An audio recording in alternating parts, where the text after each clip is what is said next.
Sound of a car pulling up on a gravel road, gentle rain falling. The rain in a small town always feels different.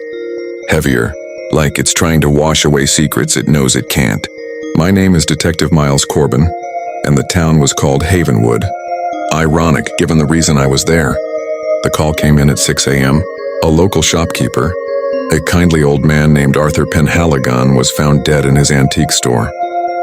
Strange circumstances, the local sheriff had said over the phone. That was an understatement.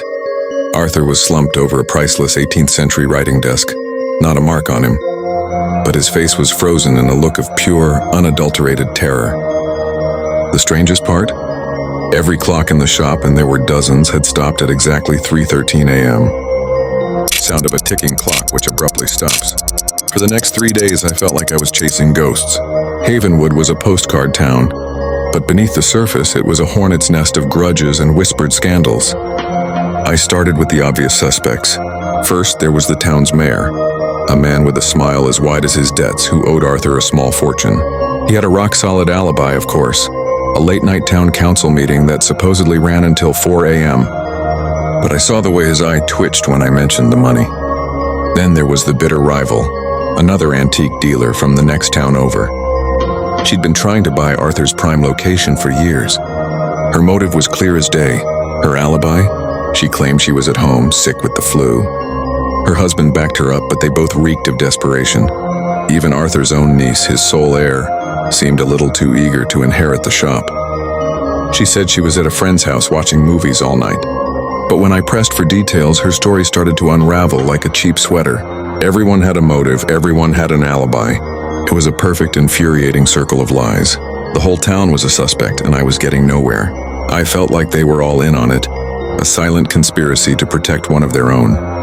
I went back to the crime scene hoping for something, anything I might have missed. Sound of shuffling through papers, a soft clink of metal. That's when I saw it. Tucked away in the corner of Arthur's desk drawer, beneath a stack of old invoices, was a single tarnished silver cufflink. It was unremarkable except for a tiny, almost invisible engraving on the back, a small raven with a key in its beak. It was the town crest, the mayor's crest, but he wore a different, flashier set the day I interviewed him. This was old, forgotten, but that wasn't the twist. The twist came when I examined it under a magnifying glass. The key the raven was holding wasn't just an engraving. It was a key, a real miniature key cleverly hidden within the design. I took it back to the evidence locker and tried it on the one thing that had been logged but seemed irrelevant, an old ornate music box found on Arthur's shelf. Sound of a music box starting to play a slow, melancholic tune.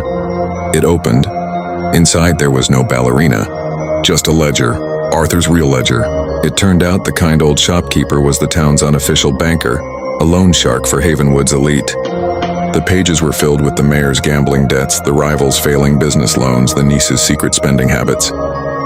All of them, they were all on the hook. Arthur had called a meeting for 3 a.m. that night, planning to call in all his debts at once. He was going to expose them all. So they didn't act alone. They acted together. It wasn't one killer. It was the whole town council. They confronted him. He refused to back down. And in the ensuing argument, the mayor, in a fit of rage, suffocated him.